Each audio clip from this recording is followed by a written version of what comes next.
You're listening to The Human Upgrade with Dave Asprey. Today's recorded live, which is my favorite, in person. And our guest today is one of Europe's best known investors in angel companies and the CEO of a really exciting neurotech company, a kind of technology that I've been a fan of for 12 years and something that's been a part of my path of improving my brain. And it's not neurofeedback, it's something different. It's also something that you have read about if you've already checked out your copy of Smarter, Not Harder. When I wrote the book, I talked about this new form of brain hacking technology that had great promise.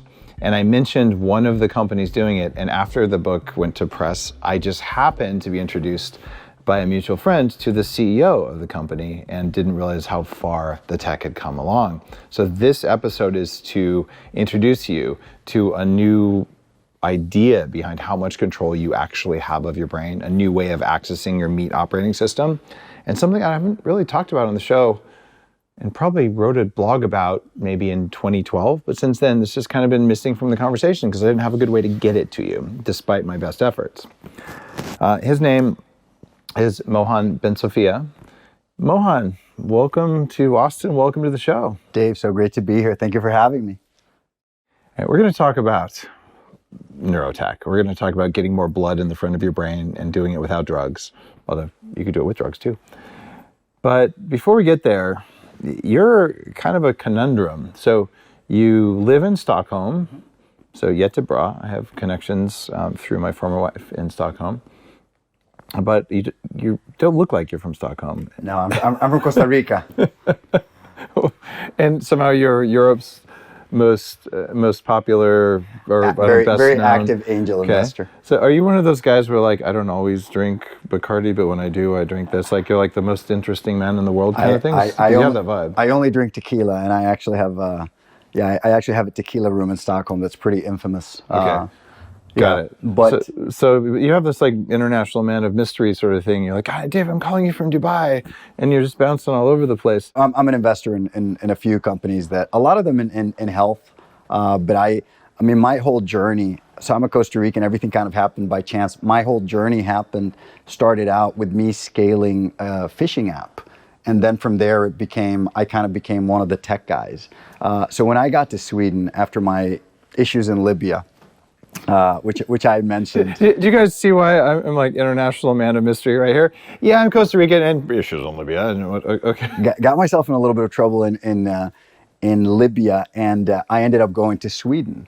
And what happened was that I ended up getting a job at a fishing app. And one of the first things that I said I don't know if you know this about Sweden, but it's very easy to access anybody in Sweden. You can literally Google anybody and get their phone number and their address. So what I did when I got there, and obviously I'm very close to one of the founders of Spotify, and I was like, well, there's this whole world that in Costa Rica is so new to us. Like we don't have access to these people building these incredible, like it's not a common thing. But in Sweden, you've got all these engineers building these incredible companies.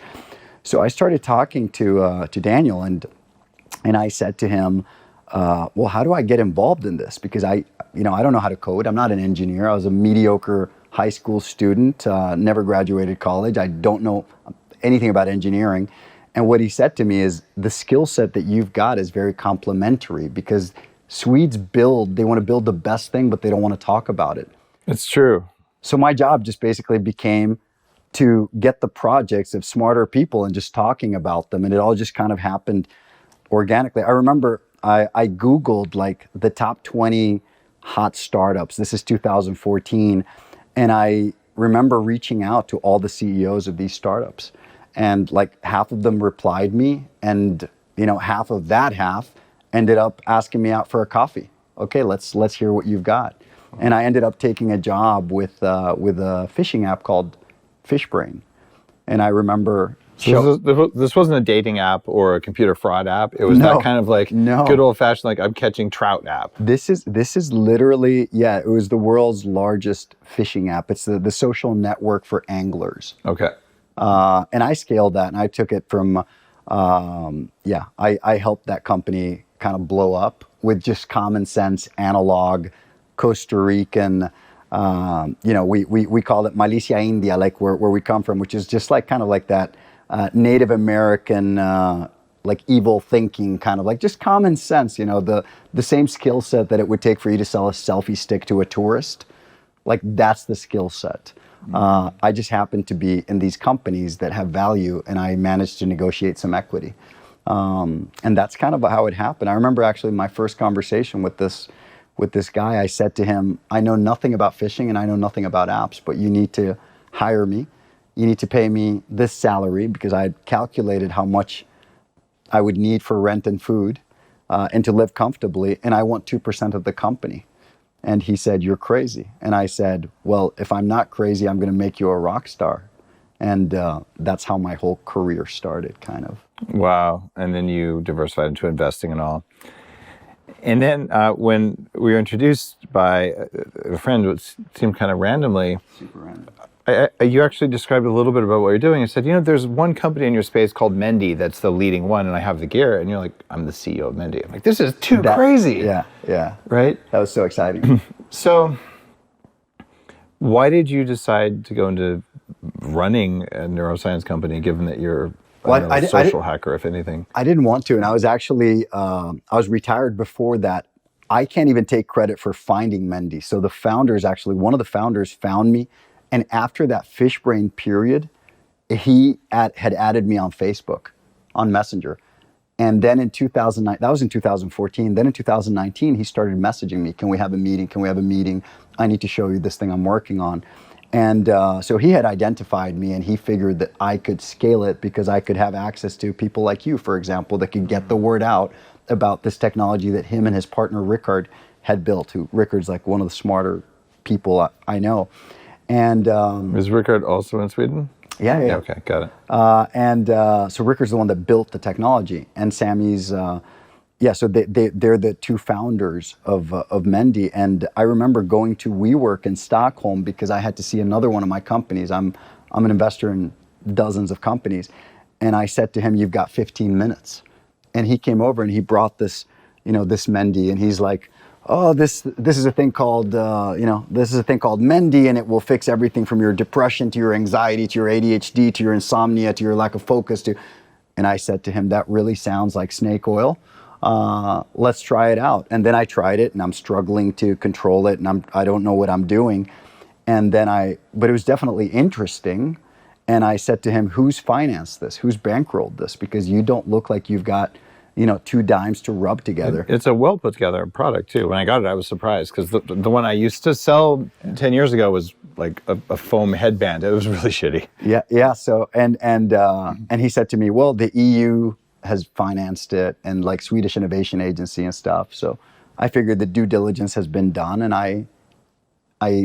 I got on board and I started using it, and it really helped me. So that was probably a mistake to trust any world government for doing due diligence on entrepreneurship. I didn't say I was the smartest guy in the world. Coming from 12 years in Canada, there's quite a lot of times where they just hand money out without a lot of diligence. But fortunately, you picked a good one because I have checked it out. Well, let me explain a little bit about why I'm excited about this tech and what it is for people, and then I want to go deeper with you on it. But I feel like normally I would ask you to do it, but I guess I could. But I feel like I've been so deep in because of the 40 years Zen stuff. I'd like to frame it for people, and then we can go in on it. All right. So if you've read Smarter Not Harder, you understand there's a chapter on the brain in there, and meditation, and all the things that work better. And there's kind of a stack rank list of things that will just get you to these states more quickly. And part of the challenge of hacking the body is how do you get a signal in that drives change quickly? And sometimes you impose a signal, sometimes you create a signal. So an example of imposing a signal, you could use like flashing lights, like with a brain tap. And you could have, headphones that are playing certain sounds. That's an external creation of a state. Or you could use a feedback system like EEG, what I do at 40 Years of Zen, which is an electrical thing. I'm going to show your brain what it's doing electrically so it can change it. And electricity can do a lot, but there's some things it can't do. And what's intrigued me a lot is, what if you could consciously move blood around inside your head? Not electricity, but actually the thing that allows electricity to happen. The reason I care about this is that part of the chemically induced brain damage from toxic mold that I experienced, the stuff that Daniel Amen's work pointed out for me, was that I had at one time 3 standard deviations less blood in my head than average. And guys, I've started a $100 million company. This show has more than 300 million downloads. I'm a very successful guy with that. Okay, so if you have something like that going on, you can still do stuff, but you will have room for improvement. What that for me represented was, oh my God, what would happen if I got it up there? And you didn't go to business school, did you? No. Yeah, that was probably a good move. So I went to Wharton. When I was at Wharton, I went to the program where it's a full-time number of hours, but they fly the professors in. Everyone who's there is also working a day job. And I decided I might just be dumber than everyone else, because I would sit down to do one of the problems on a test in class, and I get 100% on the first question. And the second question, I get 50% or 7%. Third question, 20%. And after that, it was just blank. My brain was gone. And I was actually kind of scared, and I went to a psychiatrist. And I'd read Daniel Amen's first book.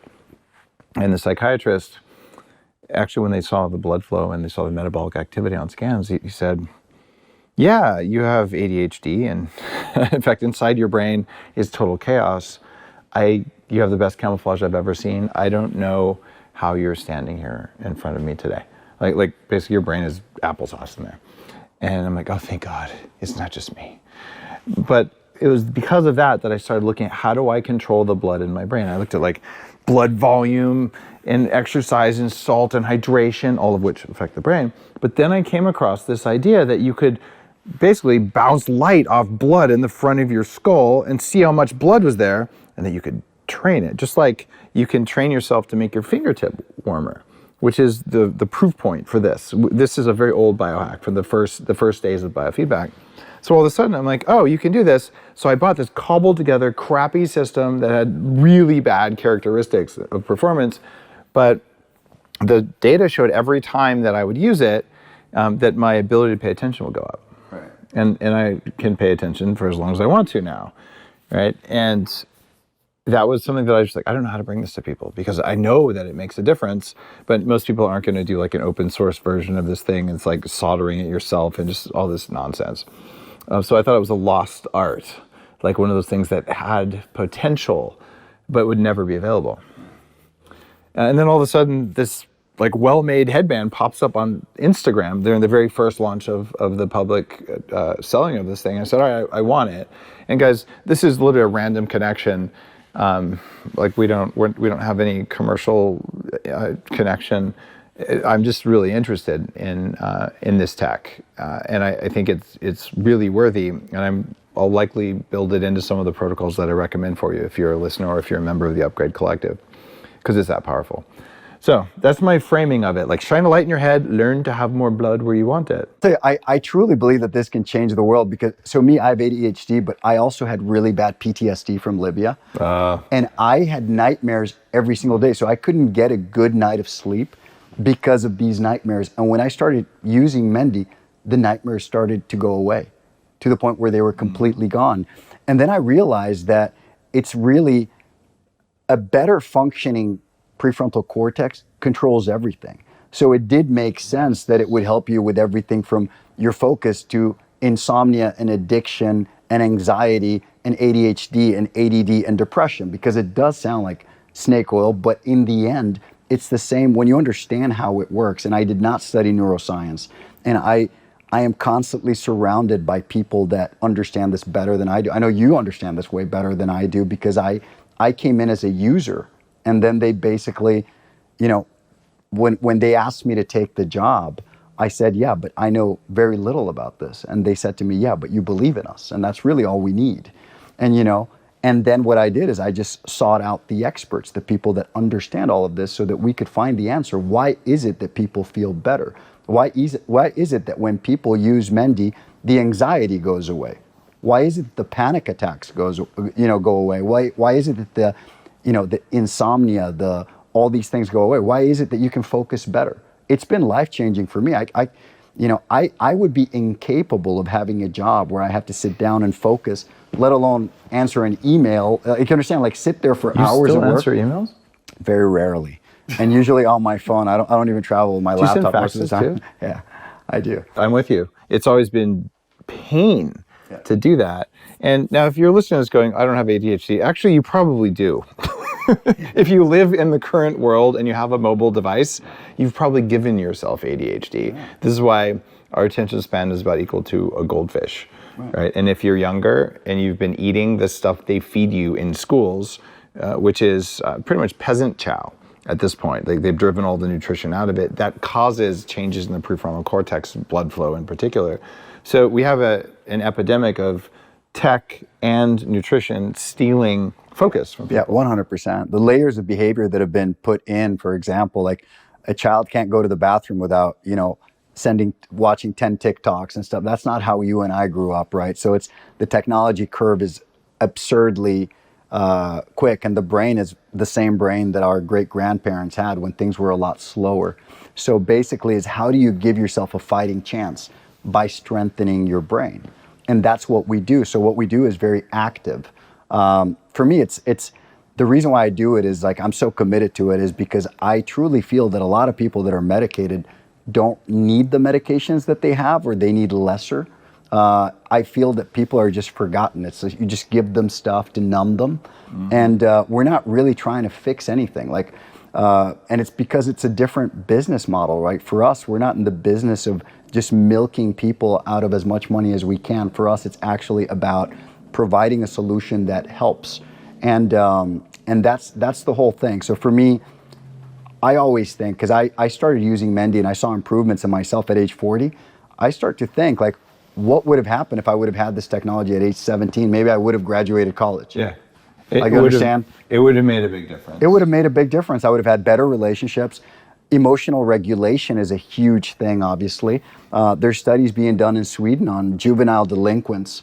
And the one thing that is a constant between them is that they have a lack of oxygenated blood flow to the prefrontal cortex. And obviously, as you measure it, you see the blood, there's the connection to neural activity. And basically, you can rehabilitate people. You can control your anger. You can control your emotions. You control addiction. I was talking to a UFC fighter that just cold turkey stopped using nicotine through, this technology is available. Why doesn't everybody have access to it? 85% of people in prison have brain disorders. And there's actually a study I cited for that. ADHD is the most common one. And then there's Asperger's, there's other associated things like visual disturbances, like you can't read because letters keep moving, things like that. And it's a pattern. And when you treat the brain, and I'm sounding a lot like my dear friend Daniel Amen, where you treat the brain and suddenly like the person changes. And I'm actually a fan of anything that increases blood flow in the brain. In fact, I use nicotine as a cognitive enhancer, and it does bring laser focus in. So does modafinil, which I also have used for many years, on and off. I'm on it right now, full disclosure. Thank you, modafinil and Danger Coffee, because I love my brain on that. We also know that things like the racetam class of family, the smart drugs like paracetam or aniracetam, all my followers know about aniracetam. If you've read any of my books, you know about it. It increases oxygen in the brain, right? We have all these feelings, all these sensations that happen in the body, and then we use our prefrontal cortex to make up a story about them. And that's why it's so hackable, because if you hack the body to do more of what you want, but you don't have your prefrontal cortex working very well, then even if your body gives you a clearer signal of reality with less emotional triggering, you're still just gonna, I don't know. And it's that feeling of your brain not working. It's really kind of a horrible feeling. So that's why I'm stoked on this. Is there anything I said in there that doesn't match your model? No, it matches completely. And obviously the prefrontal cortex, the executive function, it's basically taking all those feelings and that information and deciding what to do with them. So if the guy honks, it's like you said, it's what's going to stop you from getting out of your car and punching them in the face, right? It's what inhibition, things like planning, like all these things, it's basically the prefrontal cortex that controls them. So strengthening it makes a lot of sense. For me, it was as simple as I was basically, like, for example, like I remember after a few weeks of using Mendi, I had an ex-girlfriend I'd had a bad breakup with tell me like, why are you so nice? And I was like, I've actually heard that from a few people. Like that's a horrific thing to hear. Here's a question. Did you notice you were nice before they said it? No, I noticed it when everybody started telling me. I just knew that I felt better. Yeah, I just knew that I felt better. And I had been using Mendi for weeks, and then all of a sudden it's like, well, what was wrong with me? Everybody's telling me I'm so much nicer. And she's like, yeah, it's still you. And she's fantastic. Her name is Elsa, like the Frozen movie, the Frozen cartoon. Cartoon. That was a very ninja dating move. So like smooth over anything with a public comment like that. I see what you did there. Yeah, that was very crafty. I'll send her this. No, so basically she was just telling me, like, what, you're so much nicer. Like it's still you. And that's the problem with a lot of these, like a lot of the medication that people take, because it's not really you. It's a numbed version of you, right? And amphetamine does not make you nicer. Well, I'll tell you that. But for example, and it's really, it's interesting. I had a conversation about Ritalin and Adderall and what they do. And there is a big overlap. Imagine if you could get those superpowers without the side effects. Yeah. And that is possible through work. That is possible naturally, right? But for example, somebody that's depressed or somebody that has some sort of condition, you give them a drug, what you're doing is you're just numbing them, right? You're not really fixing anything. You're just making them, 50% less sad, but they're also 50% less happy. And they're gonna, so basically the whole point of being fully there and fully yourself, but better, to me, that's what it comes down to. Well, I think the cool thing about this is that obviously everybody's got like their own limit and everybody's got like their own baseline.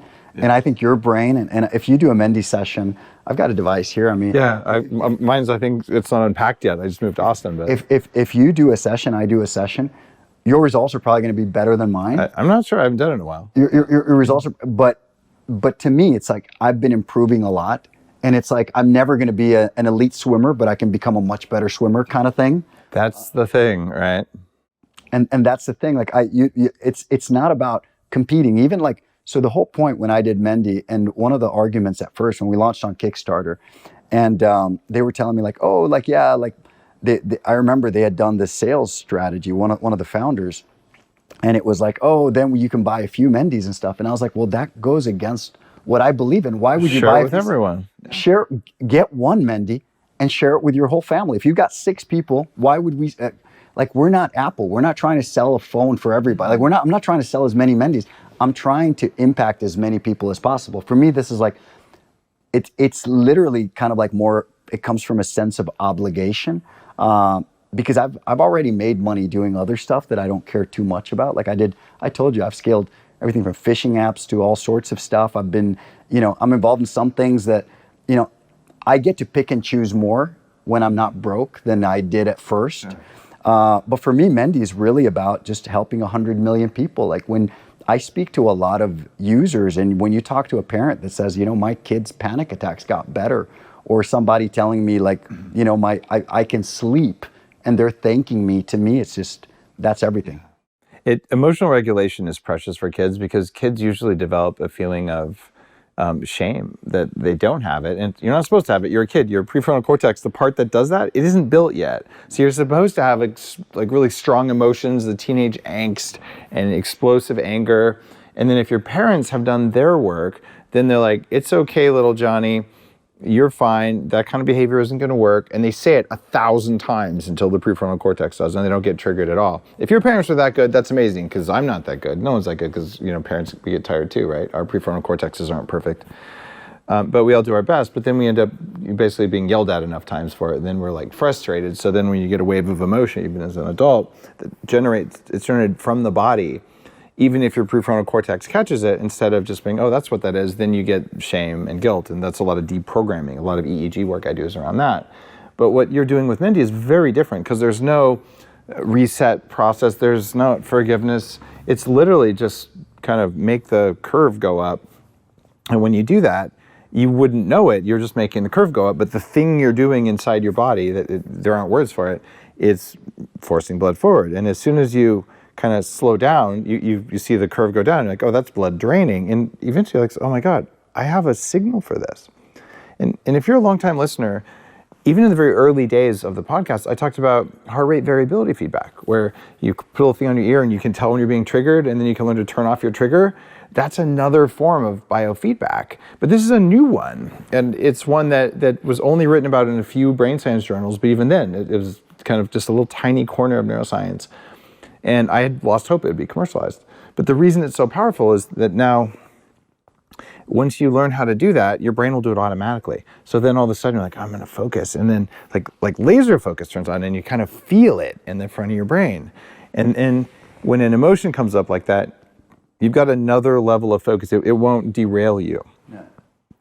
I like to look at it as kind of like the Tinder model where you swipe things left or right. Like imagine if you could just basically teach yourself to not go into that dark place. There you go.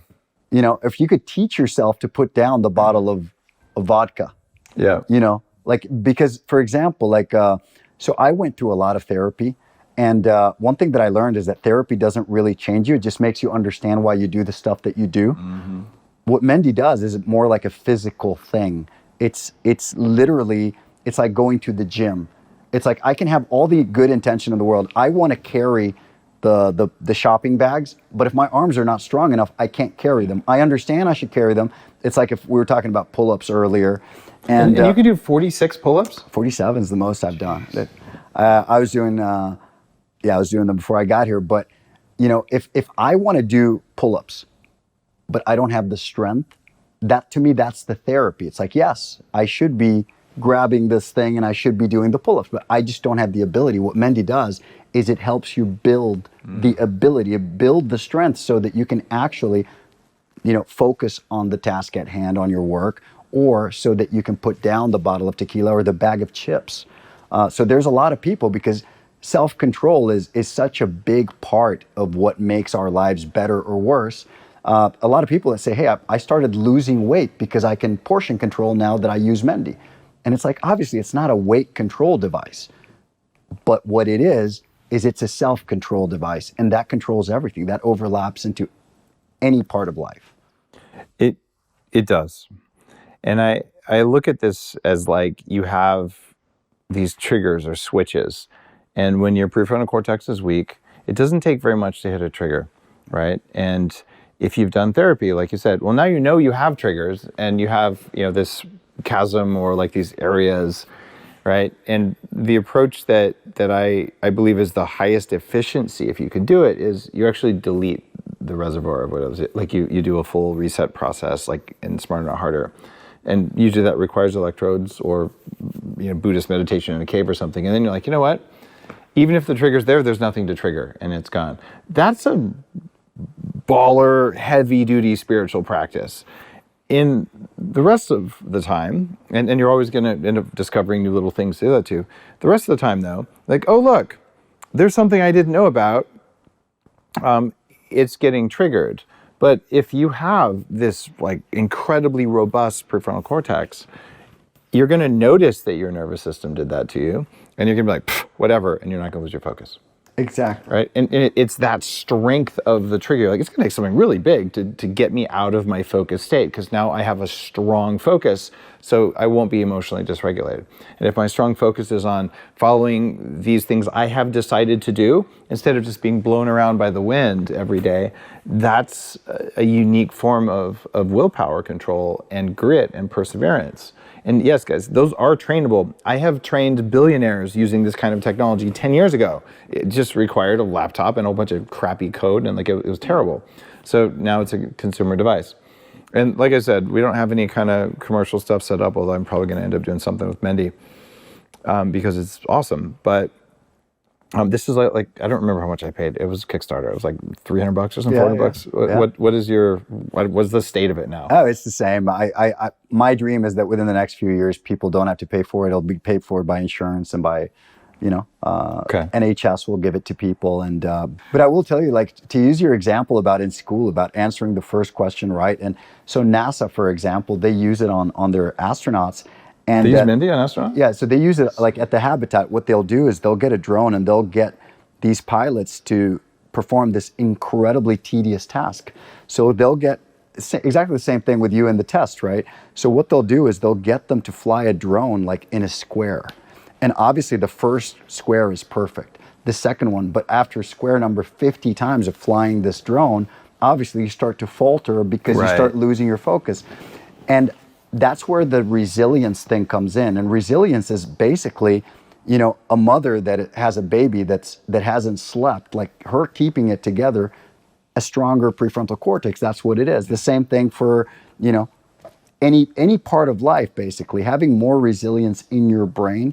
And obviously the cognitive decay that happens with the years as we get older, you're talking about things like Alzheimer's and stuff. In my opinion, these things are completely preventable if we train our brains. Just like people, you know, going to the gym or exercising, that will keep them healthy.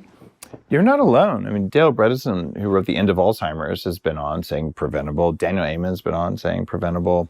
You're saying it. I wrote a Headstrong, my big brain book. Yeah, these are preventable. I don't know that blood flow alone is going to prevent all of them. It's a massive component because mitochondrial dysfunction is an underlying problem.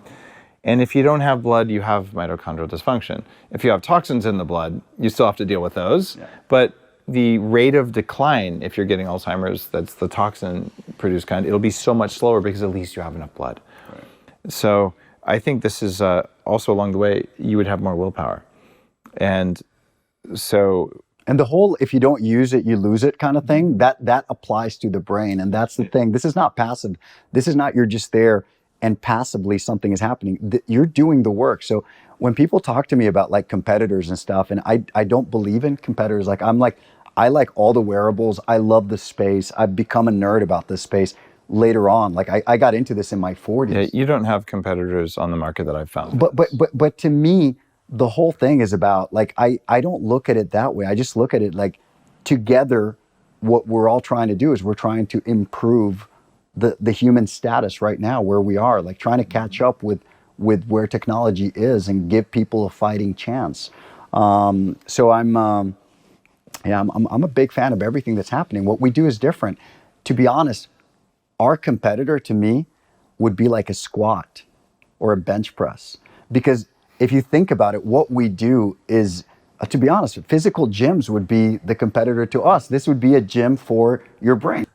We are going to find that people who want to be healthy are just going to realize, let's see, if I could train my focus. In fact, you just reminded me, when I was doing this with clients, like a couple of hedge fund managers, people, this is like 2012 when I just was first starting Bulletproof before we got into all the consumer packaged goods stuff.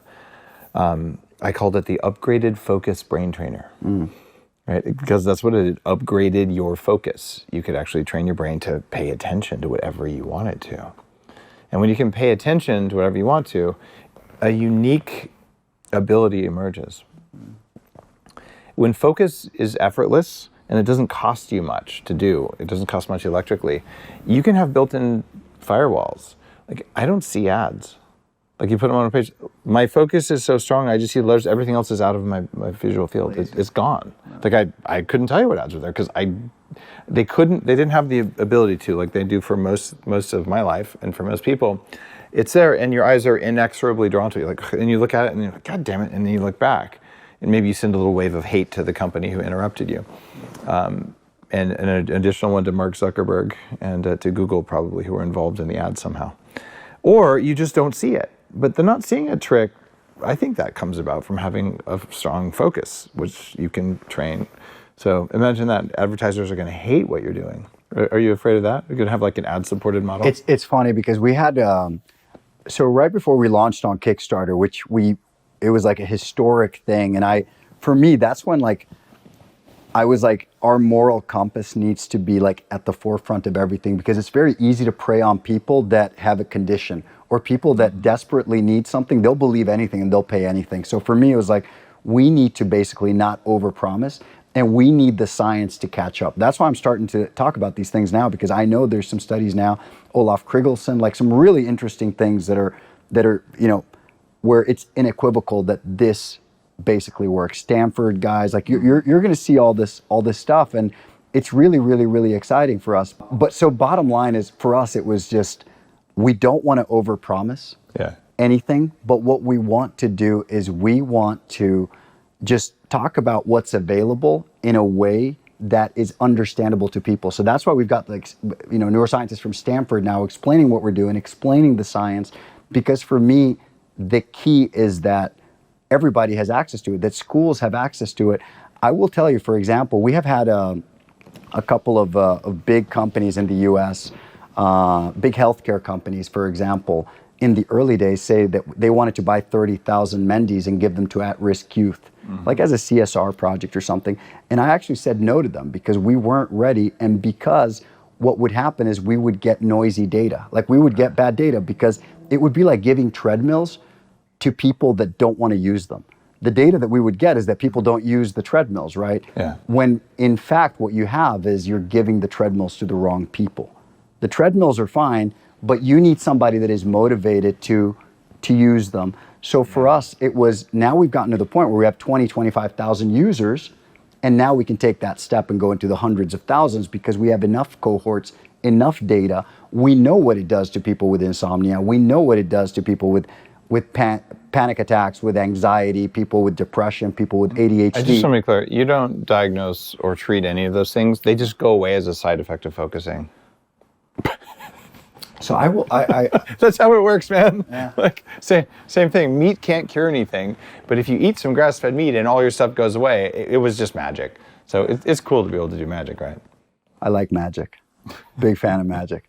Yeah, it's to be honest, 3 years ago I'd never heard about this. I would have said all of this is bullshit. I would have said about time someone does this because I've already done it to myself. Yeah. And this is real serious. And guys, I have no reason to tell you this other than because it matters and because now it's accessible, and before you had to be a real hacker to do it. Yeah. And the average person like me, like the way that I look at it is I was a 40-year-old Costa Rican guy who had some sort of level of success and basically slipped on a banana peel and had this company land on my lap for me to even know that this technology existed. So what chance does, a girl in Mexico City have? Like, it just doesn't exist. Like, we need to make this mainstream for me. And that's why, having access to these outlets, to these channels, people like you that actually understand this and have a following and can get that word out there. To me, that's how we create real impact and we help people. I've had conversations, for example, with people. I've never been a meditator. I've never meditated. To me, it was always fluffy. It's just like meditate, go lift something. And but the thing about meditation is that even when you talk to people that are very into it, is that you can't really assess how well you're doing it, how deeply you're doing it. But when you have a score, when you're visualizing exactly how well you're doing, that's how you can really elicit change. So for example, it's like if you're on a treadmill and you don't know if you're running at 7 or running at 10 because there's no numbers there, or if you're bench pressing and you don't know if you're doing 80 pounds or 180 pounds, it's very difficult to make constant improvements.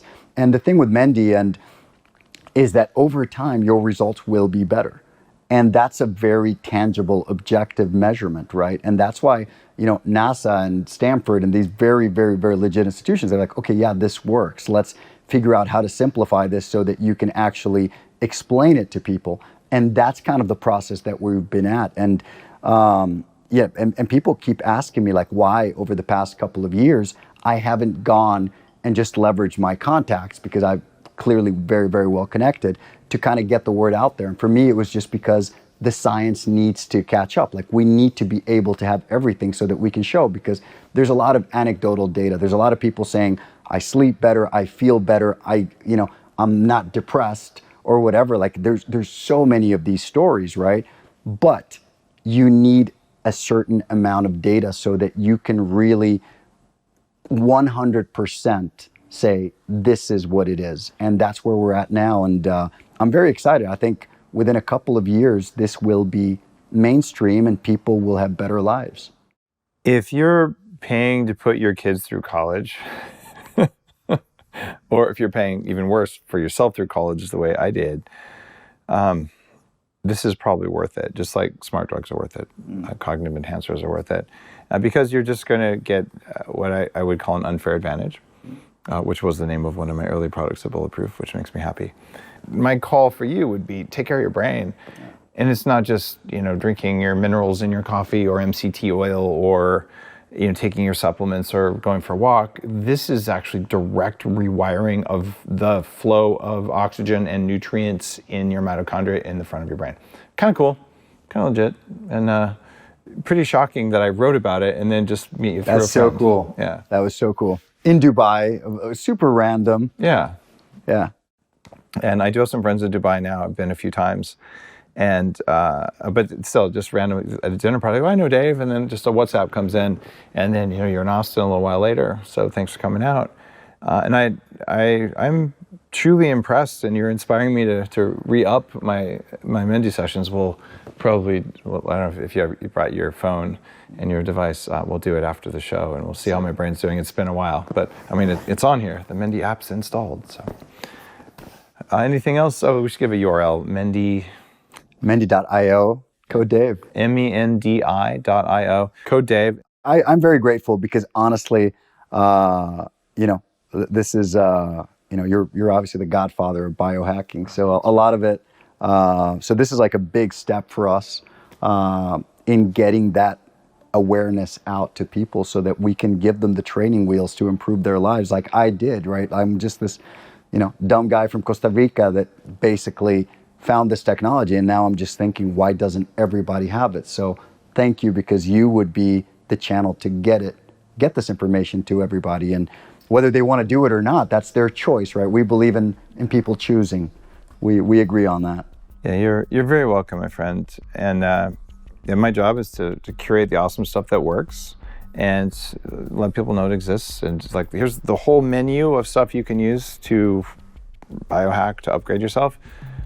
You're probably not going to do all of it. I don't expect you to do all of it. Just some of the stuff is going to be shiny and exciting and awesome and worth your time and energy, and some won't be. So if what we talked about was there, get a Mendi, use code Dave. If you don't, then do something else, right? But you got to know it exists. And right now, I think 99.9% of people listening, unless you're like a diehard old school fan of mine, you've never heard of HEG, the technology that's behind what Mendi does. And you certainly haven't heard of Mendi. So this is a new part of the world of biohacking. Thank you for having me, man. You got it. You're listening to The Human Upgrade with Dave Asprey.